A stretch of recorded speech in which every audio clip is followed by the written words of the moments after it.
पांडे, आप देख रहे हैं केपी न्यूज। दर्शकों, मैं अभी ग्राम पंचायत नोनगढ़ में हूँ। नोनगढ़ पंचायत मुख्यालय कार्यालय में, जहाँ की हमारे साथ लखीसराय जिले की तेज तराज मुखिया, जो कि मुखिया संघ के अध्यक्ष भी हैं, आपको ये जूली देवी हैं। इनसे मैं बहुत अच्छी वार्ता आज करने आया हूँ, जहाँ की मुख्यमंत्री के द्वारा अभिभाषण में आज कई जगहों पे कई लोगों को ये जानकारी दी गई है कि 125 यूनिट बिजली जो उपभोक्ताओं को मुफ्त निःशुल्क किया गया है, क्या उसका बेनिफिट मिलेगा, जनता के बीच इसका क्या फीडबैक जा रहा है, क्या आगे कितने परिवार को इसका लाभ मिलेगा, इन सारी बातों को लेकर के मैं मैडम से चर्चा करूंगा। और मैं जानना चाहूँगा कि आज जो यहाँ भी आज नोनगढ़ विद्यालय में भी हुआ था, जहाँ मैडम भी उपस्थित थी, तो मैं जानना चाहूँगा कि क्या लगता है बिजली जो अभी ये मुख्यमंत्री के द्वारा जो ये कार्यक्रम किया जा रहा है, गरीब लोगों के लिए और मध्यम परिवार के लिए कैसा है मैडम, ये बताइए। देखिए, जो हमारे माननीय मुख्यमंत्री जी के द्वारा ये पूरे बिहार वासियों के लिए, ये सिर्फ ग्रामीण क्षेत्रों के लिए नहीं है जी जी, ये शहरी एवं ग्रामीण क्षेत्रों के लिए जो विद्युत उपभोक्ता सहायता योजना जो चलाया गया है उनके तरफ से, मुख्यमंत्री जी के द्वारा, तो ये बहुत ही अच्छी योजना है।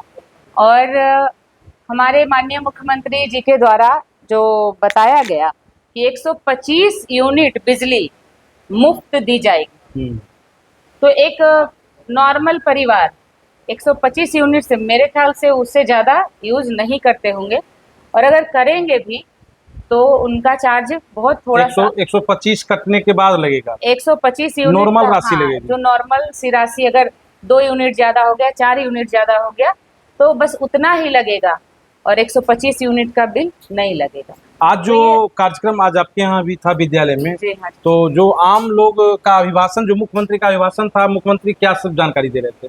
मुख्यमंत्री यही बोले कि जो हमने वादा किया था कि हर घर बिजली, जो हमने वादा किया था उसे हमने पूरा किया।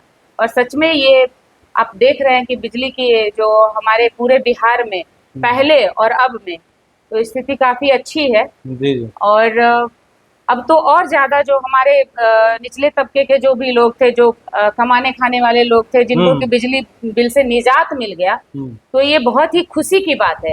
और वहाँ पे काफी ग्रामीण पंचायतवासी हमारे उपस्थित थे। उन लोगों से जब बात किए, जब उनको इस बारे में अच्छे से जानकारी दिए, तो वो काफी खुश थे, उत्साहित थे। वो मुख्यमंत्री जी को धन्यवाद भी दे रहे थे।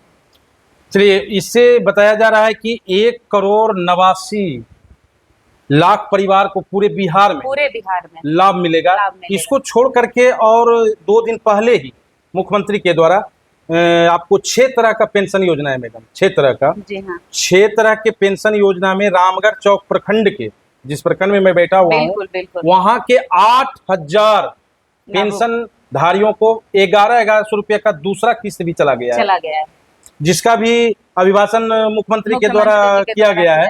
तो इसका क्या प्रतिफल देख रहे हैं आप लोगों में, खास करके वृद्ध लोगों में? क्या इसकी चर्चा है? हम मिले हैं, बात भी की है और काफी वो खुश हैं। और 1100 रुपये एक वृद्ध व्यक्ति के लिए काफी सहायता करती है, सम्मानजनक हो जाता है। कम से कम उसके लिए वो दवाई अगर खाना है, उनको लेना है, तो किसी पे डिपेंडेंट नहीं है कि बच्चे देंगे तभी ये करेंगे, या तो कुछ और खाना है, फल फ्रूट खाना है या फिर दूध खाना है, तो उसके लिए उनको सहायता मिल गई है और काफी खुश है वो। बिल्कुल। दर्शकों, एक वृद्ध व्यक्ति का आज के डेट में जो समाज में स्थिति है कि बेटा, हम कल भी एक महिला से बात कर रहे थे जो तेतरहट की थी और कल कोर्ट गई थी, वो उसका 7 बेटा है मैडम, और 7 बेटा रहने के बावजूद भी वो बाप बोला कि हमको कोई बेटा 1 रुपया नहीं देता है। जब मैं उससे पूछा कि क्या आपको अभी कौन काम दे रहा है, वो, मैं यहाँ किसी पार्टी का या फिर किसी बैनर की बड़ाई नहीं कर रहा हूँ, वो खुद वृद्ध व्यक्ति बोला कि हमें नीतीश कुमार काम दे रहे हैं। वो जो 1100 रुपया मेरे खाते पर आया है, मैं उस राशि से कम नून तेल कर लूंगा, ये जरूर बात है। कुछ ना कुछ तो खास करके वृद्ध व्यक्ति के लिए बहुत राहत।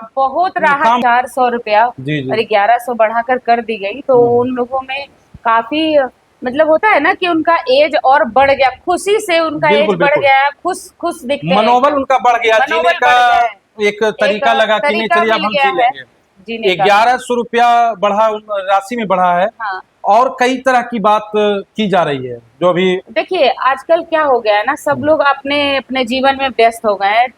जो भी बच्चे हैं आजकल के सब व्यस्त हो गए हैं, और उनके पिताजी अगर कुछ बोल रहे हैं तो बहुत सारे बुजुर्ग आते हैं मेरे पास भी कि हमारा बेटा नहीं देख रहा है, या वो बिजी रहता है, ध्यान नहीं देता है। 80%। बिल्कुल। एक केस तो मेरे यहाँ ऐसा आया था कोरोना के टाइम में कि यहाँ की जो महिला थी वो काम करने चली गई थी बाहर, और वो क्या करती थी, रुई के फैक्ट्री में काम करती थी। रुई उठाकर, वो हल्का सामान होता है, और उनका पेंशन हमने करवा दिया था, लेकिन फिर भी चली गई। लेकिन वो क्या की थी, मेरा नंबर वो गांठ में बांध के ले गई थी। वाह वाह। कि अगर कुछ होगा तो हम इनसे बात करेंगे। इतना भरोसा था। इतना हम पे भरोसा, वो अभी भी है। और उनका बेटा उनको मार पीट कुछ भी करता था एकदम, तो हम लोग उनको सहायता करते थे हर चीज से। तो वो कोरोना के टाइम में हमको वहां से फोन की जहाँ वो काम करती थी कि सो मुखिया जी नहीं बचेंगे। तो हम बोले क्या हुआ? सो हम तोहरा बिना बतैले हम चले लिए ये काम करेले से, यहाँ अब हमरा गुजारा नहीं हो रहा कोई उपाय नहीं है। राशन वाला दुकान का इतना पैसा हो गया है, जहाँ काम करते थे वो सारा पैसा हमको दे दिया है, अब मेरे पास जो भी था खर्चा हो गया, और वो उधारी हो गया है। 2500 रुपया का राशन हम लेके खाए हैं, वो भी अब देना नहीं चाहता है। लंगर चलता था, वहां जाके खाते थे, वो भी चलते चलते बंद हो गया। एक समय आया कि सब लोग थक गया, कितना करेगा, तो अब हमको मंगा लीजिए आप अपने यहाँ। तो हम बोले कि अच्छा ठीक है, आप हमको किसी तरीके से जाके राशन वाले भैया से बात कराइए। वो बात कराए, और ऐसे नहीं कराए, वीडियो कॉल, वो जब नंबर दी तो वीडियो कॉल किए। बोले भैया आप राशन दीजिए इनको, जब तक कि टिकट नहीं हो जाता है उनका, आप राशन इनको दीजिए, पैसा हम भेज देते हैं। तो पहले का पैसा और जो उस टाइम राशन दिए उसका पैसा, सारा पैसा हम भेज दिए यहाँ से। उनको भरोसा हो गया, भाई दूर के हैं, उनको भी लग रहा था कि पता नहीं कैसे लोग हैं, देंगे नहीं देंगे। तो हम पैसा भेजे, उसके बाद उनसे रिक्वेस्ट किए भैया आप जाके थोड़ा दादी का टिकट करवा दीजिए, किसी तरीके से हम पैसा भेजते हैं, जितना पैसा लगेगा आप करा दीजिए।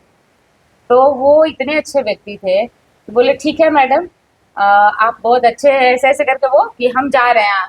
तो वो गए, उसके बाद इनका टिकट करवाए, और टिकट करवा के फिर इनको मंगवाए। मतलब वो अभी भी, वो दादी से आप बात कीजिएगा तो वो सीधे कहेगी कि आप मेरा मतलब जीवन बचाए। बिल्कुल बिल्कुल। नहीं तो हम जान दे देते। तो उनका बेटा है और अच्छा खासा कमाता है, लेकिन कोई ध्यान नहीं। पिछले 10 वर्षों से, 10 वर्ष आपका हो गया पंचायत में? हाँ। 10 वर्ष से आप लगातार जनता की सेवा कर रही हैं। अब क्या आपको लगता है कि इससे दूर होकर के रहना मुश्किल है या आसान है? ये बताइए। नहीं, ये तो बहुत मुश्किल वाली बात है, बहुत मुश्किल वाली, बहुत लगाव है। चाहे वो बुजुर्ग हो, चाहे वो बच्चे हो। आप देखते होंगे बच्चों से भी मेरा वही लगाव है। जब हम विद्यालय चले जाते हैं तो बच्चे खुशी से एकदम झूम जाते हैं कि मैडम आ गई। तो बच्चे, बुजुर्ग, देखिए, युवा, मुख्यमंत्री फील्ड का निर्माण हुआ था, मैदान बनाया गया था जो मुख्यमंत्री के द्वारा शिलान्यास किया गया था। मैं आपको बतला दूं दर्शकों की पूरे रामगढ़ चौक प्रखंड में पहला वो खेल का मैदान है नूनगढ़ का, जो मुखिया जी का देन है कि सबसे टॉप खेल का मैदान अगर कोई है तो नूनगढ़ में है। ये होता है जनप्रतिनिधि की इच्छा शक्ति, काम करने की इच्छा शक्ति। आज नूनगढ़ अगर जिला में कोई कार्यक्रम की बात होती है तो सीधे प्रखंड के जो प्रशासनिक विभाग है कहते हैं आंख मूंद के आप नूनगढ़ चल जाइए। क्यों? इसका सबसे बड़ा देन है कि यहाँ के जनप्रतिनिधि सजग हैं, जनता के बीच काम करने में दिलचस्पी रखते हैं। और आगे बहुत सारी बात है, जैसे आप चतुर्भुज भगवान ले लीजिए ससंडा का, अगर वहाँ विकास हुआ है तो वो इनका देन है। आज सड़क रोड से नीचे से लेकर सड़क ऊपर तक जा रहा है। चतुर्भुज भगवान की बहुत सारी स्थितियाँ उसमें सुधार आई है। ऊपर एक समुदाय भवन था, उसका भी मरम्मती का कार्य किया जा रहा है। हम आपसे ये बात क्यों बोल रहे हैं? हम इनका प्रचार नहीं कर रहे हैं, अभी चुनाव का समय नहीं है। मैं ये बताना चाह रहा हूँ उस जनप्रतिनिधियों का जो पंचायत में मुखिया बन करके भी कुछ नहीं कर पाते हैं और हाथ पर हाथ धर के बैठे रहते हैं। आज पूरा जिला बाढ़ के त्रस्त से डूबा हुआ है और जनप्रतिनिधि कुछ नहीं कर पा रहे हैं। जनप्रतिनिधि को यहाँ से शिक्षा लेना चाहिए, आत्मबल लेना चाहिए कि अगर आपके पास इच्छा शक्ति है काम करने का तो कुछ फर्क नहीं पड़ता कि हमारी दशा क्या है। सब कुछ निर्भर उसी पर करता है कि मेरी दिशा क्या है, लक्ष्य क्या है।